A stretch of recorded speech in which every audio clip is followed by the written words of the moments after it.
Hello, welcome to this episode of Get Your Pets Out, the podcast where pet obsession meets comedy with me, your host Eva Binderman, and supposedly your co-host Barry the Tortoise Binderman, but Barry remains in his voluntary coma. Now, for any of you who not only like listening to this pod, but like watching the pod, bad luck.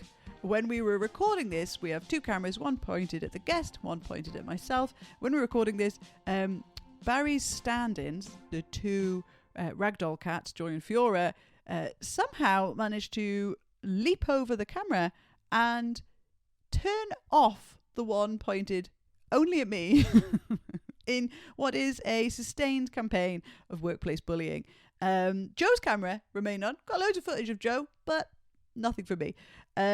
So I'm just going to go and shake Barry's box to try and wake him up a little bit earlier. This week we have the fantastic Joe Sutherland joining us. Now, I have been an actual fan of his for many years. I've seen him on the telly, on the proper telly, and also have been to see a couple of his shows at the Edinburgh Fringe, solo shows. Always interesting, always funny, and like a really unique voice. A total superstar. We had him in here, and he's toured the country with drag shows. He's worked on gay cruises. He's been up and down every venue that you could possibly imagine. But more importantly, he is one of the most naturally funny people off the cuff that I think I've ever met. And even more importantly than that, he's real life cat daddy. And we delve into that with him on this week's episode. So here it is, Joe Sutherland. Welcome, Joe Sutherland, to our lovely, ridiculous little podcast. And Joy has already chosen you because you're wearing all black. Yeah. And she's a long-haired white cat. We've had a few comedians on the pod who are pet adjacent, as we say. So they sort of live as and with other people's pets. But do you have your own pets? Yes. So what pets do you have? I have two Burmese cats. Ooh, they're the fancy ones. They're quite fancy. Yeah, they're a sort of show breed. They are the kind of dark brown version because you get the bluey silver versions. Yes, you that's get the the ones, blonde caramel versions, and these are the dark brown chocolate ones. I don't think I've ever seen the dark brown chocolate ones. They're very bougie, beautiful. They're so bougie. Yeah. They're like goal cats. No offense, Joy, who's currently dribbling on your lap. What are their names? Okay, they don't actually have fixed names. We never really got round to it. And so, unfortunately, we settled on most often using boy cat and girl cat, which is incredibly binary. It's very binary. So I try to use they them pronouns, but that doesn't really stick because actually it's also really fun for me to call them him and her. Because on the one hand, that's one of my favorite TV shows, but also it allows you to do your best Adele impression when you walk into a room and the smaller of the two is in there and you say, ladies and gentlemen, her. Perfect. I mean, I was unsure when you said you hadn't given them fixed names, only genders. But I think if you can get an Adele impression. Yeah, well, and it also allows for a GC and a BC.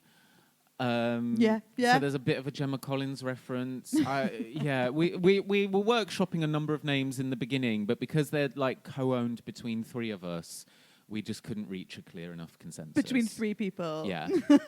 Across two cats. Yeah. but as long as there's a Gemma Collins reference in there.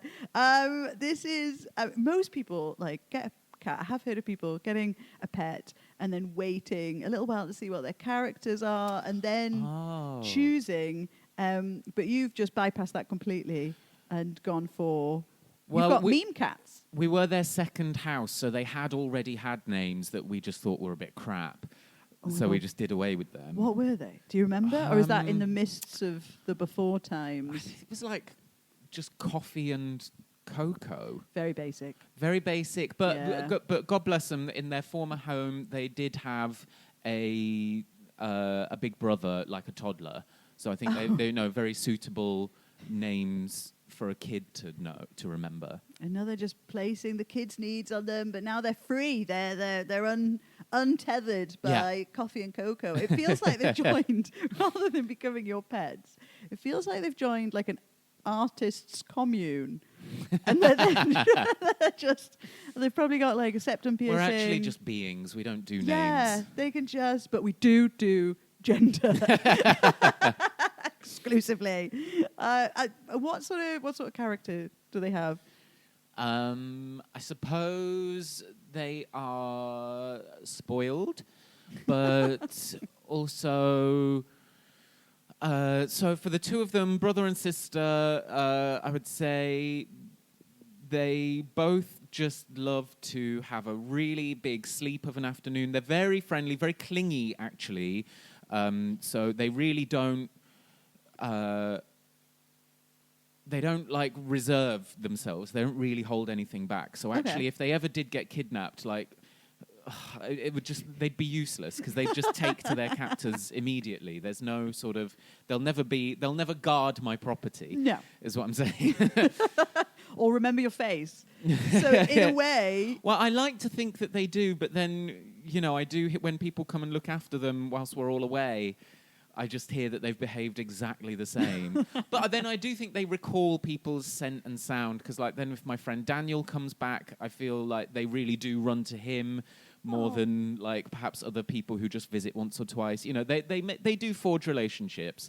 And like the smaller one, like her favorite human is definitely my boyfriend, and I think I'm the favorite human of the bigger the BC. Is BC boy cat the biggest cat? Or biggest cat. Or biggest cat. It doesn't have to be gender. It could just be physical descriptions of their body shape. Okay, yeah, big cat. I feel like Joy, who's on your lap, is unconscious. Is this the sort of affection you get from BC? Yeah, this is generally what they do. They just come and perch on a lap, stay there for a bit. Oh, she's fallen over. She's really floppy. Her tongue's out. So they had a house before your house? Yeah. So did you steal them from that house? No, we bought them in a slightly masquerading manner. We had to play some trickery to acquire them because they were meant to be a bit of a surprise for my birthday back in 2021. They had come up on one of these pet selling websites. Yeah. And like really cheap for what they are, these bougie they Burmese usually cats. go for a lot of money. And this is because the family who had them had a baby who it turned out was allergic, so they needed to kind of get rid of them quite quickly. Yeah, or the baby. Yeah, well... It's like £200, take your pick. Which do you want? I don't think you can get 200 on the black market for a baby. No, that's true. Especially not one that's got allergies. It's very much... damage. Very much you'd have to pay them. So, yeah. So, my boyfriend and our housemate were kind of jumping on this and saying like, oh, the timing is wonderful. Wouldn't this be a great birthday surprise for Joe? We know we won't have to consult with him. Like he'll just, he'll of course want these cats in his life. And so they'd approached the woman who was selling them online and had, struck up the conversation and this woman was really discerning about who she wanted them to go to. So our housemate Zoe did a really good job of talking about like, the relationship that she's had with cats over the years and how she'd had two who had unfortunately died quite young, but we recently bought this house and so it would be like a great addition to the house to be able to bring them in. And then she said, and we'll keep it a surprise for our housemate who will be really happy to find out on his birthday. And then this woman backpedaled immediately. She was like, sorry, what? Housemate, I didn't realize they were going to a house share. Sorry, that's not the sort of house that we want them going to. That sounds too unstable. Boom. Cut off communication, stopped messaging. And so Zoe did an amazing job. A lefty woke house? That's not where... I don't think these people could perceive that we would be co-owners of a house. So that all they pictured was like, oh, house share, that means you must be, doing drugs off of every surface and it's an awful rented thing with like drips down the wall. Are allergic to incense. I assume there'll be incense everywhere. But yeah, her argument was like, no, that just sounds like, people coming and going. No, these cats, they really need stability. And so our housemate backpedals and says, oh, no. what I meant is Will and I own the house, but we have a lodger because it's it's our first purchase. So just for the first couple of years, a good friend of ours is a lodger. And so she produced because I'm not on the mortgage document, because as a self-employed person, it would have skewed our rate a little bit. Yeah. So I'm very much a silent partner. You'd have got a garage in with the ownership of our house. Just like an artist. And so she sent a photograph of our mortgage agreement to get the cats. To get the cats. So essentially posing as a straight couple.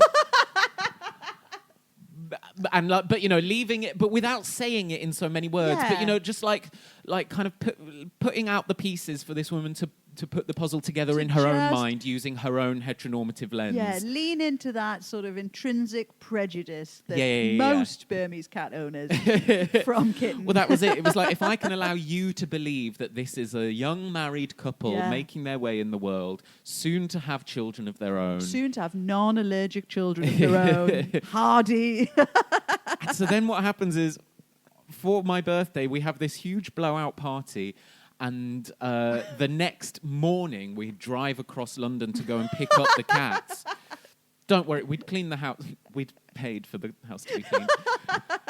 And we drive over, horrendously hungover, and I have to hide. I just wait downstairs while my boyfriend and our housemate go up to the flat to collect the cats and bring them down. And Holding so again, hands. sort of like, Did you have to wear matching sweaters? This is getting ridiculous. And to the point where I think Zoe even, like, half as a joke, like, moved one of her rings. Just to build the world. Yeah, it's world building. It's really leaning in. It's long form improv. Yeah. Really is what was being But played it worked. out. We got them. It was fraud. And they came to live in our den of iniquity and sin. Absolutely. Here we are 4 years later, actually. A very stable household. Yeah. Very stable household. No one coughing and spluttering on them, sort of insisting on sort of derivative names and structure. And they're just delighted. So and do they belong to sort of you then? They're yours really as a gift. This is going to be the interesting moment, the juncture that we arrive at some point this year, because our housemate is likely to have a baby at sometime soon, so we will be parting ways and selling the house. I'm so sorry to hear that. But so what I'm going to posit to us as a group is like, look, let's not fight about this. Yeah. Let's sit at different ends of the room and let them decide, kind of knowing that I think I'll win. Yeah. There's one in 3 corners of the room, and then you just also leave a door open in the other. Give them the option to leave and make their own way. Or a street life, yeah. But make sure they understand how hard that life would be.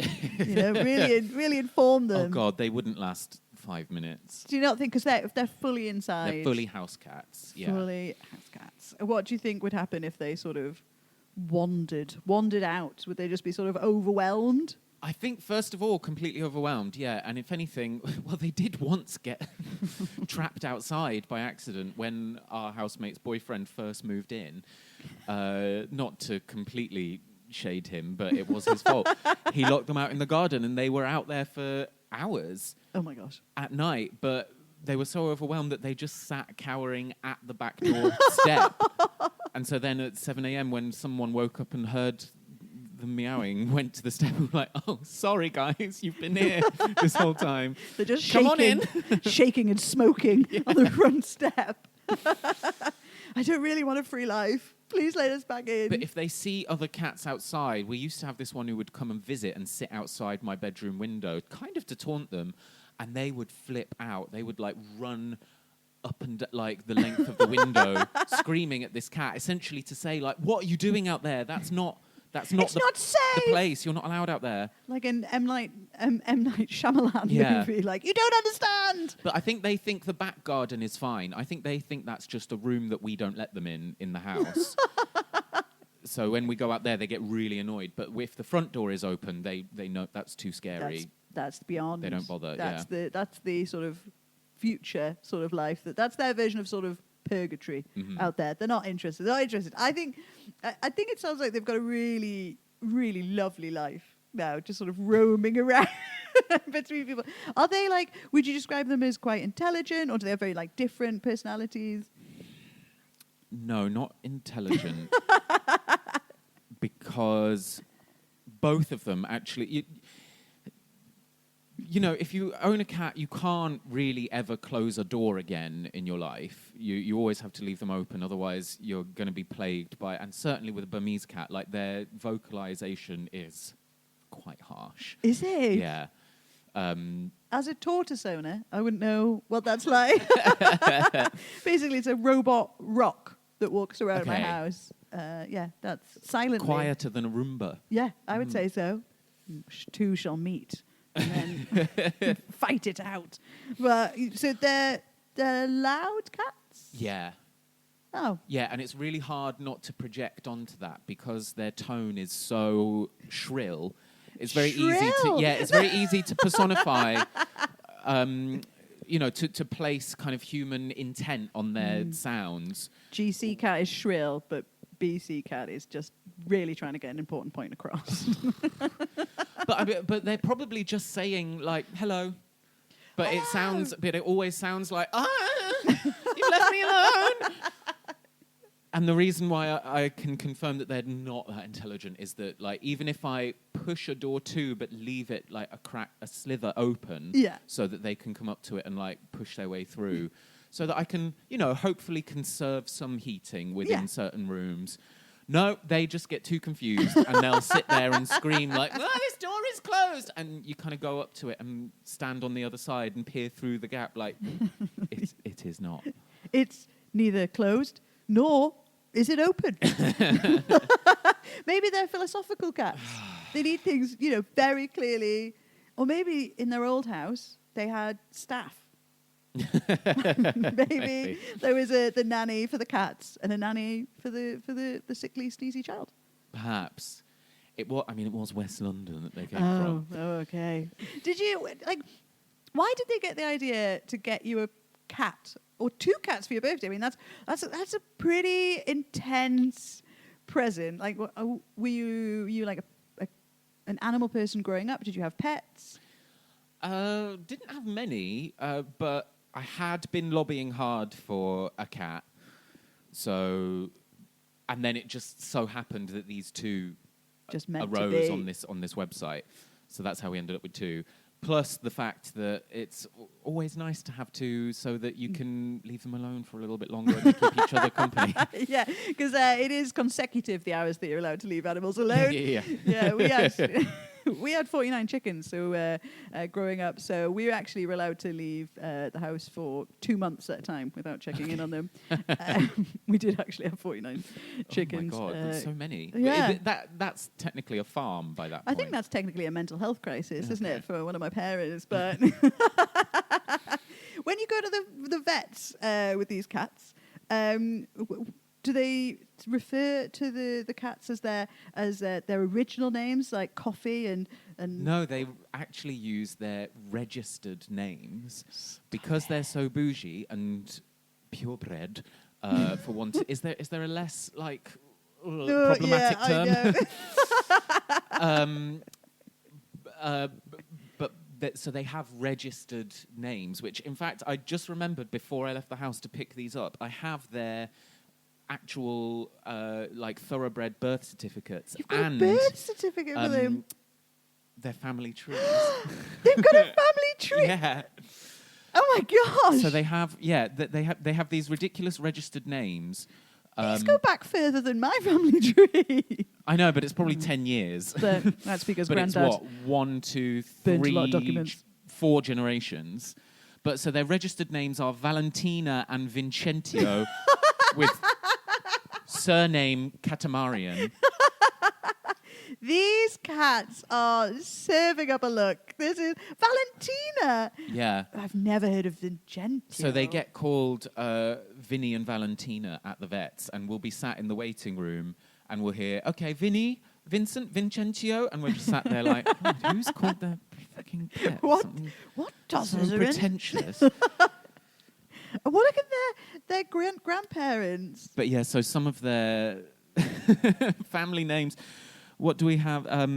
Well, Katamari Mr. Bojangles is a classic. That's fantastic. Honeypot is a grandmother of Kindus Honeypot. Aishazen Kindus Honeypot. And this one's called His Father's Eyes. That's so sinister. Ooh. Yeah. This is... Cerulean Moon is a great-great-grandparent. How is it that this family they sound tree... like racing horses more than cats. I didn't realise. I mean, I guess it's because all of the animals I grew up with and all the pets that I've had have been very much found, that this was such a thing of these fantastic birth certificates that go back and back and back. Great parents, great parents. Yeah. Oh. But what I didn't realise is that they all have sort of registered numbers, so we can even go and Google or like search in the records of competitions and see which ones were, because I think we did have a little research and we found out that some of their great-grandparents were show cats, but I can't remember which ones. I love this. Thank you for bringing this ridiculous documentation. Are you going to breed these cats and add to the tree? Absolutely fixed. So it very much dies with them. Yeah. This lineage. I mean, they were probably in a litter of many 200, others. yeah. In fact, that might even be in their birth certificates. I don't know. Look at I don't think I've got this much documentation. No, I think I've got an NHS number and that's about it. Yeah. They have registration certificates issued by the Governing Council of the Cat Fancy. And it says, this is to certify that the undermentioned cat has been registered as follows. Katamarian Vincentio, Vinny. No, now it's moving towards gangster. So their breeder was called Mrs. M. McFarlane. Registered breeding status of non-active. I guess that means, snipped. But then this is a nice reminder that it's nearly their birthday on the 2nd of March. Oh. And what? But I was hoping it would tell me what size of litter they came from, but I don't think I can see that. All this information, but not that. No. I want to know. I realise that I go down a lot of sort of internet rabbit holes, but my one this evening will be finding the Governing Council of the Cat Fancy. I want to know who they are. I want to know how they got that job. I want to know how corrupt it is.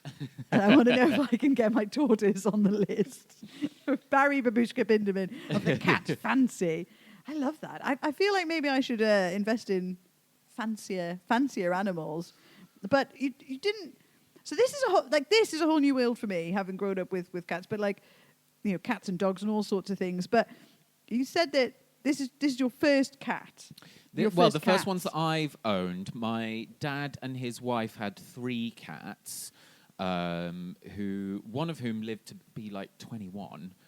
Wow. Well, she was like a shark in her later years. She just learned to truly conserve energy by only moving in the most efficient way. Yeah. Never sleeping. Yeah, turning off one half of her brain at a time. But they were 3 all rescues. Yeah. Traumatized. So this is a completely different story with these 2. And not just rescued from a life of luxury, like rescued from trauma. Yeah. They were from this, one of these people who takes in traumatized cats and sort of nurses them back to health in her garage, but has 50 of them on the go. I think that's my mother. And then you go around and pick one and adopt them. Yeah. She would find cats somewhere. Sometimes I look back and think she was stealing them. So I just believe this, Mother Teresa narrative, but they did look a lot like the posters. I'm just saying that. So what is the sort of having wanted a cat and then sort of lobbying for it, and then your partner and your flatmate, housemate, mortgage mate, heeding this call and getting you these beautiful pedigrees. Is there something you wish you'd known before becoming head of the Cat Fancy tree? Well, I guess it wouldn't have helped to know just how shrill their voices were, because that probably would have put us off. But then we would have not had the many hours of joy. They are. It's the specific hours of sort of 5:30 to 7:30 where the small one, GC, will choose moments to come into our room and do laps of the room on the floor, just going, and it's never clear what she wants, because you can get out of bed, pick her up, put her in the bed, and even like place her under the duvet, and she'll sit there and purr. But she just won't jump up and give herself permission to. Oh. But she will do that in the night. In the middle of the night, it's fine. But specifically that morning hour. Witching hour, 5 a.m. Just like everybody's up. I mean, at least if you had a cockerel, it would do it once. And then it was done. Not enough people have cockerels. That's what I'm advocating for. Roosters. That should be the very 2025 pet of the year. Or...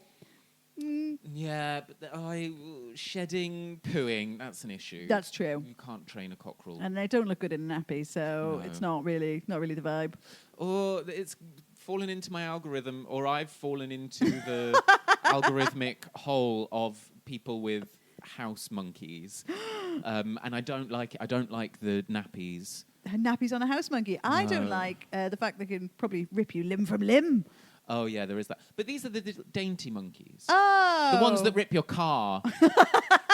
Aerial from Wing Mirror. They take the sort of the lining on the outside of your window, so that, in the zoo. Oh, how have you got into a... No. Nappy house monkey vibe. What is the grossest thing that your cats have done, do you think? Well... They're no longer allowed unsupervised in, certainly, my bedroom because the smaller one has been known to get on the bed and use it as a toilet. To the point where actually the grossest is when she's locked eyes with me and done it. And I've noticed her, it's a particular thing that they do when they start pouring at the ground beneath them as though they're trying to kick sand and dig a hole. Yeah. And I saw her, she was looking at me and doing that to the duvet. And so I sort of pushed her off and moved her. I was like, no. Then left the room, then came back into the room, huge puddle of piss on the duvet. Oh my God, the smell never goes. Instant hot wash. Instant, straight away, and then... Duvet cover, duvet itself, sheet, under sheet. Wow, she was hydrated. Well, she didn't even get that far, but I don't want the smell permeating. Burnt the bed, salted the ground, moved house again. Has Joy... She's sort of Joy's fallen off your lap, is staring at you. So you obviously have an energy that calms cats. Yeah, I do. Because this cat it's like she's on ketamine, really. Whereas I'm still trying to get Fiora, the large cat, to pay me any attention. And I've been told that it's my desperation that is driving her away. Mm-hmm. I think maybe I have a needy quality. Don't jump in to say I don't. And that they're repulsed by, I would say. They're physically repulsed by. Would you say you're more of a cat person than a dog person? Yeah, 100%. Cat people always say that. They don't even hesitate. Mm-hmm. Whereas dog people sort of, run around a little bit, sort of have a little think about it, forget the question, come back, and then are like... that's the problem.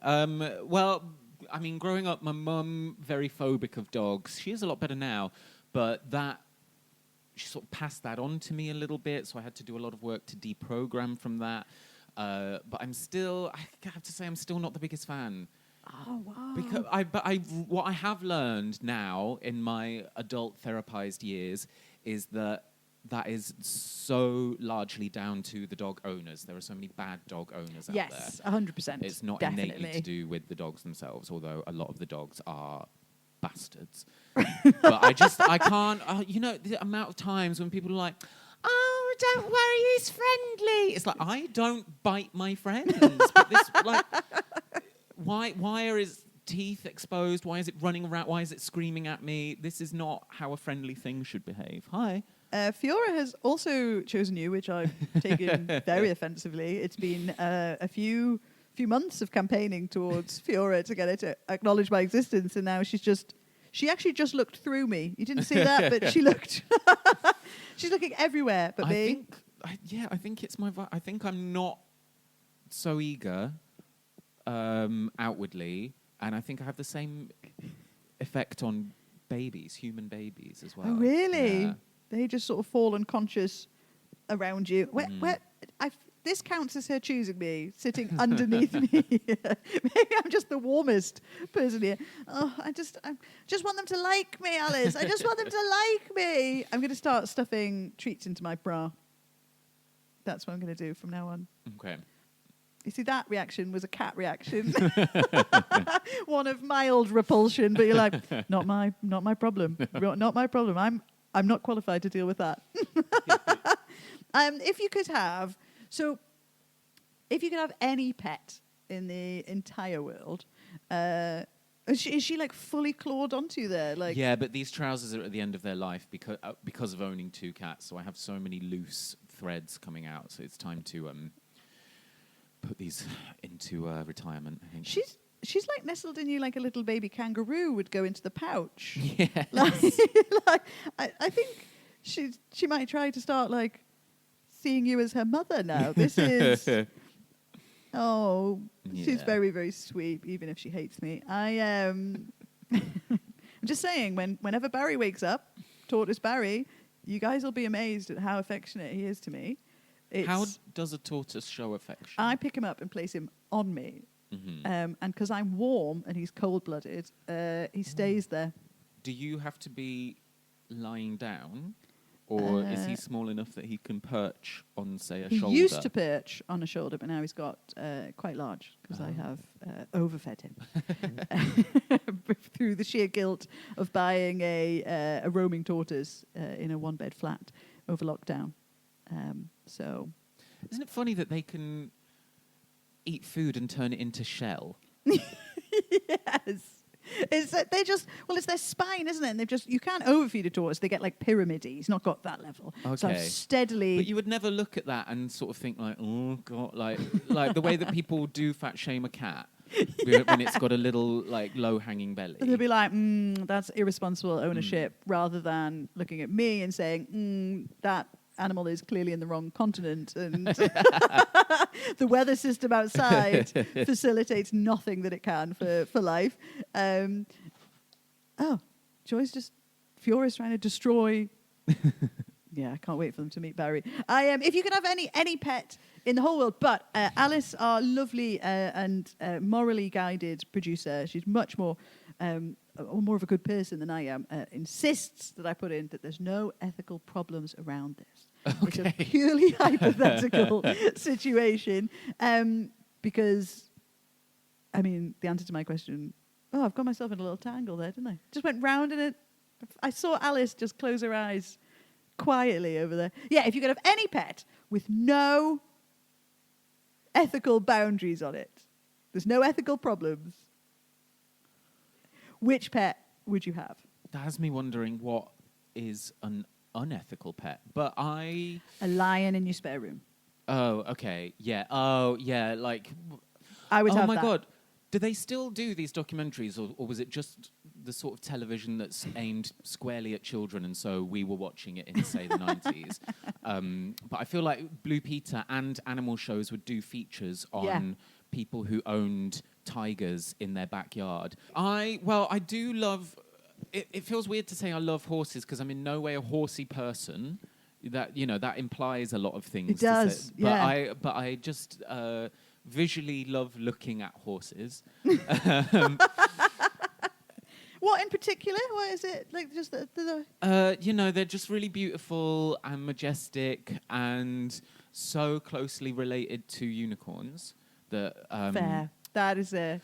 But not being or having ever been a horsey person, I'd like to own a horse as a pet. You've got to do all of that horse stuff. So it's probably not a horse, to be honest. Maybe I would want... Would it be a horse plus staff to look after the horse? And they'd just bring it round. Would I be Jerry Horner, nay Halliwell, just living the country life with stables. Gone but are the you- stiletto dancing heels, in other sort of waterproof, Do you know what? knee-high walking boots. Yeah, do you know what? It probably is that. It's having a horse or two, but also a stable boy. Yeah. in a 15 stable sort of boys. Alan Hollinghurst fashion. Yeah. It's the lifestyle that a horse represents. A horse of a certain caliber. Absolutely. I think we could put that in the. But at the same time, I wouldn't want to be tethered to like the structures of that. I'd want my This horse. is such a cat answer. She's like, I want it, but I don't really want it right now in the way that you've offered it. But in the way that I maybe want the horse to be able to like walk up to the kitchen and put its head through the window and like have an apple. You know, to sort of be like, oh, there's no rules in this house apart from take your shoes off. And no red wine in the living room. People be like, who's that? You'd be like, that's PC. That's Pony Cat. Yeah. Pony Cat comes round, just has an apple. No one knows. Mhm. I think the neighbours are feeding him. But is the Yeah, okay, so maybe I want a horse, but a horse that doesn't get ridden. It's just like a free-spirited horse. why not just a unicorn? Yeah. Yeah, we'll give you a unicorn, and then as soon as the unicorn becomes too much of a burden, it just glitter, pile of glitter. That's all it is. Okay. Yeah. Perfect. That'll do. Hoovable size of glitter. That's great. I just giggled to myself and stared off into the. Also, Joy is under the pillow now. She's. No, she's She's liking it. very happy. She's very happy putting another boundary between her and I, just a little bit further away. Why do you think, or you might not think, but why do you think pets are important? I do think that companionship. I'm sorry, this is such a Blue Peter question now. As soon as you mentioned the 90s sort of kid show vibe, I immediately got into it. It's funny because the older I get, the more I can appreciate this. That actually, having something to love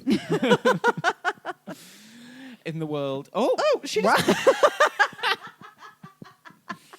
That was She- impressive. I think Well she done. fell Fell upwards. upwards. Does she want to get down? Go on. Oh, God. She's coming up. Okay. She's absolutely... Don't look at me like that. That's so mean. I've never seen anything like that. Why do you think pets are important? I think, there's a lot. It's a good point of focus to have something to care for beyond yourself in that dark way that it's like, if a friend is going through a depressive episode, sometimes you buy them a house plant. Yes. To sort of be like, oh, just here's it. I just thought you'd like it. But then it's, like, oh, and do remember they've got to be watered every other day. Yeah. Planting the seeds in that person's brain.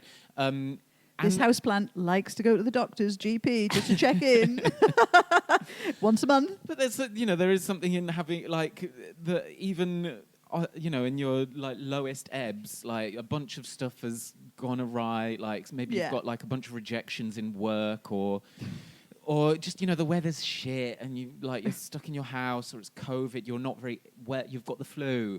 You're about to go and do a gig to 10 people. But to be able to talk out loud in the house to the cat and not feel completely crazy. Yes. But also certainly with a cat, also a dog, very good at it. They pick up on these moods, and so they come and they soothe you, you soothe them. Yeah. I think it's really good for the brain. I think so. I think that's a lovely answer. I think every time I hear someone give their answer about why we think we should have pets, I try and fit reptiles into that, and they never quite fit. Well, I guess it's also, there's always an aesthetic that you're going for. Dog people have an aesthetic, cat people have aesthetics, there's a reptile person aesthetic. And it's a neck beard. That's what it is. It is a neck, although I think there's space, and I think it is happening out there. I think there are internet girlies with lizards now. I know. but we fully haven't respect reached that. we haven't reached the tortoise. I feel like I'm just a couple of years away from crocheting like some sort of outfit for my tortoise. Should have got a dog, and I can say that because Barry's technically asleep right now. So, but when he wakes up, it'll be fine. So I admitted this a couple of podcasts ago, and I have eaten Dreamies. Just the cheese-flavoured ones. Okay. Okay. They smell the best. They do smell the best. Mhm. And it was because I was at a friend's house and they were on the table. And I just assumed they were posh biscuits. Were they in a bowl? They were in the Dreamies bag. With a picture of a what on the front? I was just looking at the back. I was like, well, these seem... I've never had biscuits that are so, like, sealed before. I was like, these must be really expensive. And then I took them out, and I was like, these are tiny. These are, like, must be for, like, espressos. And I had 4 or 5. And I've got to say, the flavour to salt ratio, lovely, really lovely. Oh, very crunchy, okay. very crunchy. If you rattled a bag, I would come running. No, they've got a... And I just think at some point across this podcast, I'll find somebody. Every time I say it, I'm just waiting for someone to say, same. And as yet, I've been met with really quite upset faces and confused looks. I can't say I'm not curious. Right. Live a little. But I think what puts me off is with all dry pet food, you know, it's designed to stay edible for a really long time. And there's so that you feel that in the texture. Oh, you mean and, that as a and bad in thing? the air around it. I was like, yes, another upside to Dreamies. I was like, No, very much a downside. Me in my bunker with Spam and a pack of Dreamies, waiting out the sort of nuclear fallout. Yeah, I mean, sometimes I'm curious. And the one I would go for is the salmon one. Interesting. Yeah. Interesting. I haven't yet treated myself to a bag of salmon ones. I wouldn't go out and buy them for myself. Because that's a lot to get because through it's in a one lot, bag. and really just because of the public shame, the public shame. But what you could do, so our housemate's brother's boyfriend loves cats so much, but his partner, our housemate's brother, is too allergic, so they cannot have one. So he has to take antihistamines whenever he comes around to our house.